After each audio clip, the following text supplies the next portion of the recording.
Good morning everyone, welcome to the channel. अभी सुबह हो चुकी है तो दिन की शुरुआत करते हैं। कल रात को लेट आया था, लेट सोया, तो अभी सुबह को भी मैं लेट उठा हूँ क्योंकि मैंने सोचा कि नींद पूरी कर लेते हैं। अदरवाइज़ ऑफिस का दिन अच्छा नहीं जाता, थके थके रहते तो वहाँ पर काम नहीं होता कुछ।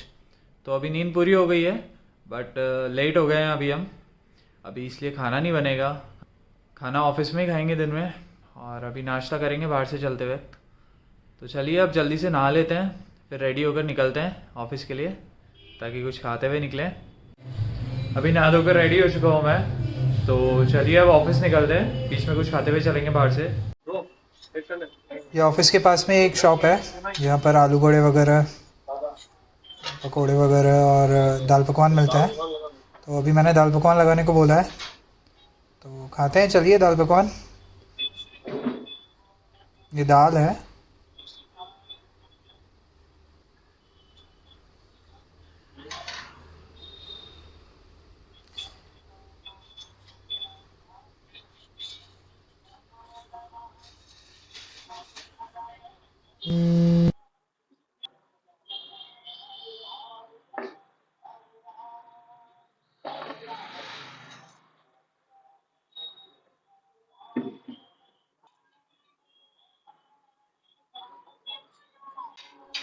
तो ये है दाल पकवान। चलिए अभी से खाते हैं, फिर ऑफिस के लिए निकलते हैं। पास में ही है ऑफिस, तो ज़्यादा टाइम नहीं लगेगा। चलते हैं, चलिए। हेलो एवरीवन, अभी ऑफिस से आ चुका हूँ मैं, और अभी थोड़ी देर में खेलने चलते हैं।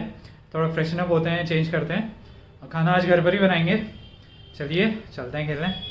अभी खेल कर आ चुका हूँ मैं। थोड़ा सा लेट हो गया आज क्योंकि हम हार रहे थे बार बार, तो एक और गेम खेलने का सोचा कि एक तो जीत कर जाए, बट वो भी नहीं हुआ, वो भी हार गए।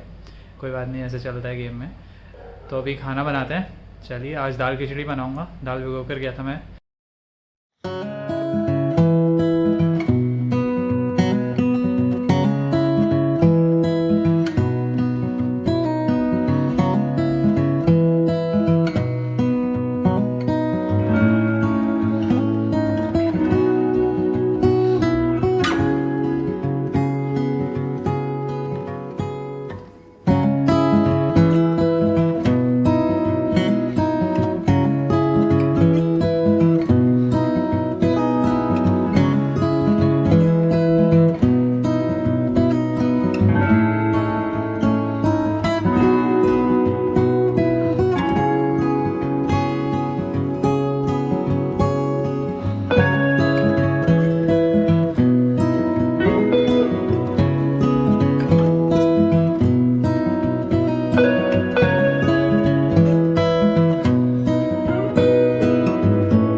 खिचड़ी रेडी है, इसमें घी डाला है,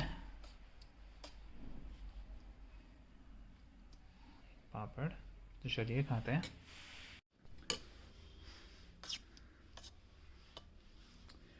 तो अभी मैं अपना कल का जो एग्ज़ाम था उसका एक्सपीरियंस बताता हूँ, कैसा था और क्या था वो एग्ज़ाम, क्या रहता है उसमें। जो एग्ज़ाम मैंने कल दिया था जयपुर में, वो SBI CBO का एग्ज़ाम था, state bank of India circle based officer. अब ये एग्ज़ाम था जयपुर में, एक ही सेंटर था राजस्थान में। तो इसमें क्या था कि जिनके पास में 2 से ज़्यादा साल का एक्सपीरियंस है as an officer in any banking institute, वो एग्ज़ाम दे सकते थे ये। तो ये एग्ज़ाम था जयपुर में। ये एग्ज़ाम का पैटर्न बैंकिंग के नॉर्मल पैटर्न से थोड़ा डिफरेंट था। नॉर्मल बैंकिंग के जो पेपर होते हैं उसमें 4 सब्जेक्ट्स होते हैं। क्वांटिटेटिव एप्टीट्यूड, मैथ्स होता है जो, रीजनिंग, इंग्लिश और जीके। मेंस यूजुअली ऐसा होता है, और टाइपिंग होता है, वो कॉमन था इसमें। अब इसमें क्या था कि इसमें इंग्लिश था 30 मार्क्स का, 30 क्वेश्चंस थे। 40 मार्क्स का बैंकिंग अवेयरनेस था, 30 मार्क्स का जनरल अवेयरनेस था, और इसमें मैथ्स नहीं था, क्वांटिटेटिव एप्टीट्यूड मतलब। इसमें रीजनिंग थी, तो रीजनिंग 20 मार्क्स की थी। तो बेसिकली इसमें इंग्लिश था, बैंकिंग अवेयरनेस था, जनरल अवेयरनेस था और रीजनिंग था। फिर उसके बाद में जो टाइपिंग होती है वो थी। अब टाइपिंग टेस्ट नहीं होता ये कि आपने कितनी गलतियां की, कितना सही किया, वो अलग रहता है। इसमें ऐसे आता है एक लिखने को और एक लेटर आता है। आप 2 क्वेश्चंस अटेम्प्ट करेंगे, उसके 50 मार्क्स होते हैं। टोटल टाइम था हमारा 2.5 घंटे का। 2 घंटे हमारा पेपर चला था, उसके बाद आधा घंटा टाइपिंग के लिए मिला था। तो इस पेपर में ऐसा था कि मैंने पढ़ाई नहीं की थी इतनी, क्योंकि अभी इंटरव्यू देकर आया था, उसके बाद में ये जल्दी से आ गया पेपर, तो उसके लिए थोड़ा सा चल रहा था। फिर ऑफिस में भी इतना टाइम नहीं मिल रहा, तो मैंने एक्चुअली इसके लिए कुछ भी नहीं पढ़ा था। वैसे करंट अफेयर्स देख कर जाता हूँ मैं, जीए या फिर जनरल बैंकिंग देख कर जाता हूँ थोड़ा सा, बट इस बार मैंने कुछ भी नहीं देखा था। तो लेट्स सी अब कैसा आता है उसका रिज़ल्ट। बाकी पेपर तो ठीक हुआ है, इंग्लिश अच्छी हो गई। 30 में से मैंने 30 अटैम्प्ट्स किए थे, इंग्लिश बहुत ईजी थी। इस वाले एग्ज़ाम में नेगेटिव मार्किंग नहीं थी, और मैंने जो इंस्ट्रक्शंस थे वो ध्यान से नहीं पढ़े, और मैं मानकर चल रहा था कि इसमें भी नेगेटिव मार्किंग है, क्योंकि यूजुअली बैंकिंग एग्ज़ाम्स में नेगेटिव मार्किंग होती है 1/4। तो मैंने बैंकिंग अवेयरनेस में तो तुक्के लगाए थे, पूरे ही कर लिया ऑलमोस्ट, 2 छोड़े थे। मैंने कहा कि लगा ही रहे हैं, कुछ आ नहीं रहा तो तुक्के ही लगा देते हैं। और ज़्यादा तुक्के लगा दिए, तो मैंने सोचा कि जनरल अवेयरनेस में थोड़ा सा आइडिया जिसका है वही करेंगे अपन अटैम्प्ट। तो मैंने आधे क्वेश्चंस अटैम्प्ट किए उसमें, जितने मेरे को लग रहा था कि इसका थोड़ा बहुत आइडिया है। एक्चुअली मेरे को सारे ही अटैम्प्ट करने थे, क्योंकि इसमें नेगेटिव मार्किंग नहीं थी, तो तुक्का भी लगता तो ठीक लग जाता, कोई अगर लगाना होता तो।